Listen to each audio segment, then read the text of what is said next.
And welcome to the Solvay Library at the heart of the European district of Brussels for an exclusive face-off between the top socialist and centre-right European People's Party candidates for the upcoming European elections. Jean-Claude Juncker and Martin Schulz are busy campaigning for their party across Europe. Their biggest enemy, voter apathy. In 2009, at the last election, only 43% of Europeans participated in the election. But this time, under a new rule, the party that wins most votes in the European Parliament on May 25th will put forward their candidate for the European Commission presidency. The move is designed to transform this election into a pan-European election. We'll see whether it works. It's time to say hello to Martin Schulz and Jean-Claude Juncker. Jean-Claude Juncker, our viewers know you as a former Prime Minister of Luxembourg from 1995 until last year. You also served as a President of the Eurogroup. You were chosen as the candidate of the centre-right European People's Party. Welcome to Talking Europe. Yeah, hi. Martin Schulz, our viewers know you as the current president of the European Parliament, a position you've held since January 2012. You represent the European Socialists. I add that you're from Germany. Martin Schulz, what is the biggest difference between you and Mr. Juncker? I think Jean-Claude Juncker served in the European Union 20 years in the Council, behind closed doors, as a Prime Minister of Luxembourg, and I'm the President of the European Parliament, opening the windows, the doors, and making the decision procedures transparent, visible and audible for the citizens. Jean-Claude Juncker, what is the biggest difference between you and Martin Schulz? It is not my responsibility that Martin Schulz was not Prime Minister for 19 years and was not sitting in dark rooms of the European Council. But in the European Council, democracy is taking place. Very often we do disagree, very often we do agree, and there where we did disagree and there where we did agree, I was explaining publicly why we did agree and why we did disagree. And so I think that the experience I've had during the last 20 and more years is helpful if you want to be the President of the Commission, because you know what is what. What kind of president will you be if you become the next President of the European Commission? President who makes the European Union and the European Commission more effective. And the first step I would undertake as a new elected President of the European Commission is to write a letter to the civil servants of the Commission, asking them not to think if there's still a corner in Europe we have not interfered in, instead to think in such a direction to make proposals. What could we do, what we are doing here, better on a local, regional or national level? Because I think the gap between our citizens and the decision-making here is too broad and too wide. Jean-Claude Juncker, what would you change if you were to become the next President of the European Commission? I wouldn't write a letter, I would try to speak to people in order to explain why a certain number of things have to be changed. I do think that the European Union and Europe has to be big on big things and have to be modest on smaller things. I would like to transform the Commission in a more efficient central institution of the European Union. I put the Commission at the service of Member States, not neglecting the general overall interest of the European Union. Now, I've chosen a number of EU member states. I believe each of them tells us a story about where we are today, 5 years after the beginning of the financial and the economic crisis. I would like to start with France, after all, with France 24. Jean-Claude Juncker, as you know, there is a very strong debate in France about what some call fiscal discipline, others call austerity. The current French government is telling Brussels, we need more time to meet our deficit reduction targets. We need some space to breathe because austerity is killing the French economy. What do you respond? The fact is that we need rigor when it comes to public finances. We need sound public finances. You cannot launch a growth program on the basis of daily increasing deficits and daily increasing public debt levels. What we need is financial consolidation, but growth-oriented policies as well. There is no contradiction between having sound public finances and trying to promote a stronger growth in Europe. We have to reinvent an ideal mix between the two. Martin Schulz, what do you respond to the French government when they tell you we need more time because austerity is killing our economy?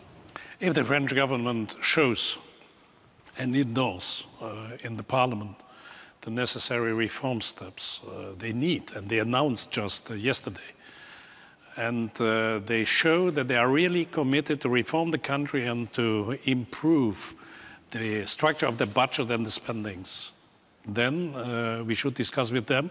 If they then say we need more time, it's up to the Commission to look if this is credible, what they are suggesting, and if they endorse it, if they put it in laws and they need more time. I remember what we faced in Germany in 2004. Gerhard Schröder, who launched in this time a reform program which made Germany one of the most competitive countries in the world, he in this time asked for more time for budgetary consolidation. If both things happen, reforms and consolidation, then it is not a question of 1 or 2 more years. It is then a question of credibility. If it is credible, we should help them. Okay, well, let's cross the channel and move to the United Kingdom, where a certain David Cameron has vowed to repatriate some powers from Brussels to London. The British Prime Minister wants a new deal with the European Union. He wants to put the end result to British voters in an in-out referendum. Jean-Claude Juncker, this raises a very important question. Do we need more or less Europe in our lives? What we need is a better Europe, and what we need is less regulation, and what we need is a serious, in-depth debate with our British colleagues. It is not an obscene debate if you do want to bring powers back to national parliaments, if this bringing back powers to national parliament is not taking away from the European Union the needed level of ambitions. We have to discuss this in detail. We have to discuss not only the question of bringing back home a certain number of powers, we have to discuss in the other direction, another question, namely, what kind of supplementary powers does the European Union need in order to be more efficient? Martin Schulz, less or more Europe in the lives of Europeans? I'm listening always very carefully to the speeches of David Cameron. He never describes what he means with repatriation and less Europe. He speaks about less Europe, but he never becomes concrete. But the Lords became concrete. The selective committee of the House of Lords made an evaluation about 2 repatriation projects, and they said better that the Europeans should deal with it. We need less Europe in regulation. We need more Europe in trade.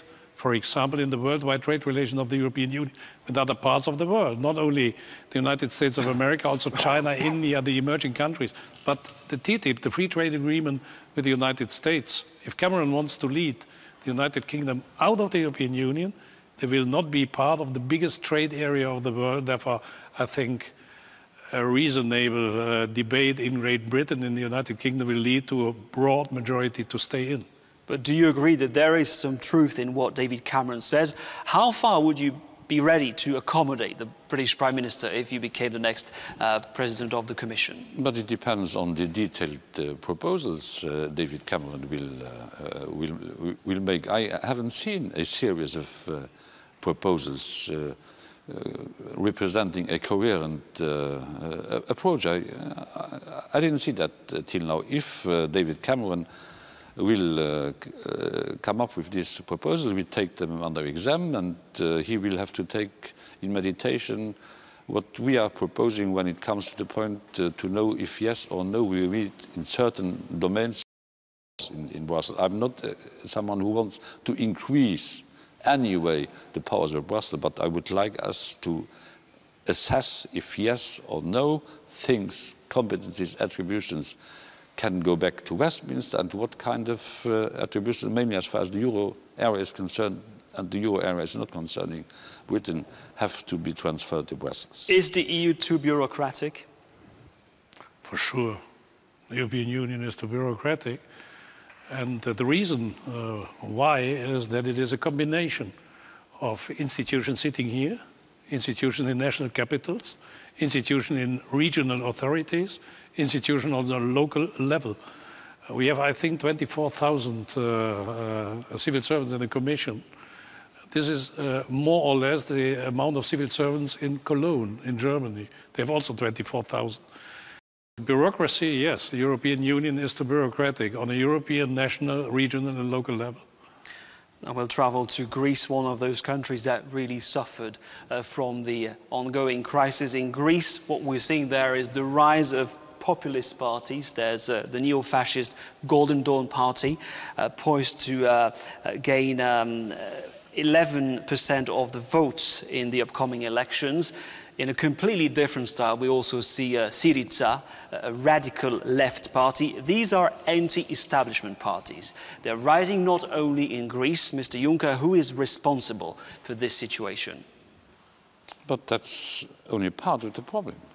The problem we had to face was if yes or no, Greece would stay inside the euro area or would have to leave the euro area. That was the major question we had to deal with.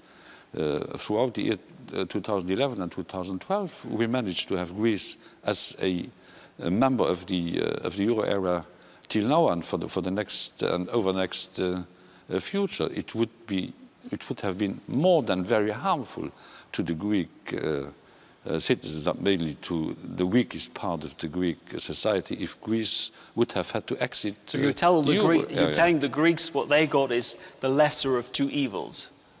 No, I'm telling the Greeks that they would have been totally lost if we would not have been able to combine the elements of solidarity and the elements of solidity. Greece is a suffering country, no doubt about that.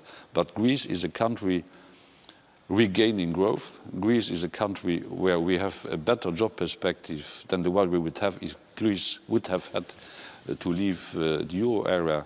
But I'm admiring the Greek people because their living conditions have worsened, but this is unfortunately the price to pay for the recovery. Is Greece a success story? We will see. For the time being, it is still a story of a lot of problems. The country must reform enormously the internal structure, not only of the public administration, also of the economy. For the first time, they have a surplus in their budget. This is an encouraging signal. But as long as the unemployment rate is so high and the consumption capacity of ordinary citizens so low, we are not yet at the end of the crisis. And therefore, if it is a success story, depends how we come out of the crisis. And who's responsible for the rise of populist parties, of anti-EU parties across the continent? I think there is an enormous, there's a package of anger and disappointment amongst a lot of people in the European Union. Having the feeling when speculators in Europe, speculants in the European Union make billions of profits, they pay no taxes, and when they create billions of losses, the taxpayers have to pay for them. This is, for example, a feeling of unfairness and injustice in the same moment where in the country, like he said, people are suffering. The richest Greeks can buy the most expensive apartments in London and in Berlin. I think this is one of the reasons why people are angry. Jean-Claude Juncker, throughout the crisis, Germany, a country you know very well, has remained the economic powerhouse of Europe with a thriving economy. Is Germany an example for the rest of the European Union? The German situation cannot be transposed entirely to another country. Each and every country has its own traditions, including social traditions, its own bargaining arrangements. So what has been done with success in Germany cannot easily be transferred to France, for example, where the overall situation is a totally different one. Germany has increased over more than 10 years its competitiveness. Other countries made exactly the contrary. I would not say that Germany is an example to be imitated by all the others, but Germany is without any doubt an experience which has to be taken into account by others. Is your home country ein Beispiel, an example for the rest of the EU member states? It is a good example for a combination between budgetary discipline on one hand and effective measures for relaunch, to relaunch the economy, for create growth and for jobs. On the other hand, the combination between both was the success story of Gerhard Schröder's government in Germany. And I must honor here that Angela Merkel recognized that it was the previous government in Germany which found the good way for Germany. Structural reforms on one hand, but on the other hand, strategic investments in development, in growth, in new and modern products in Germany, our car industry protected by these measures we have taken to keep, for example, the personnel in the enterprises. This was what we successfully did in Germany, and I think the Germans should allow to other countries to take, under the specific circumstances of those countries, similar measures. Okay, and our last stop will be in the Baltic states, former Soviet republics, where a growing number of people are alarmed by what they perceive as Europe's lack of common defense and foreign policy following the annexation of Crimea by Russia. We've got 1 minute left for each of you. This is a real problem. What would you change, Mr. Juncker? I think the European Union as a whole did give the right answer to Mr. Putin. We were explaining to the Russians that their behavior is totally unacceptable. It's a clear-cut break of the international law, and the people in the Baltics have to know that if dramatic events would happen, that then the European Union and NATO, by the way, would stand ready to prove to each and everyone worldwide and in Russia that solidarity is not an empty word in Europe, but is a message with content. Solidarity, a European defense policy, these are not empty words? Solidarity for sure not. I think a new elected, free elected government in Kiev should be supported with money and with infrastructure support in the country to keep the country together. Barack Obama said during his speech here in Brussels the week before last week, there's still room for diplomacy. All diplomacy starts with evaluation of common interests. Have we common interests with the Russians? I think yes. And if we can focus on the common and shared interests, we could calm down the tension in Ukraine. We'll have to leave it there. Thank you very much, Jean-Claude Juncker, Martin Schulz. I remind that you are the leading candidate for the centre-right European People's Party and the leading candidate for the European Socialists. Thank you very much for talking to France 24 in your first face-off in English. We'll be following the election, of course. Now it's time to go back to Paris for more news on France 24.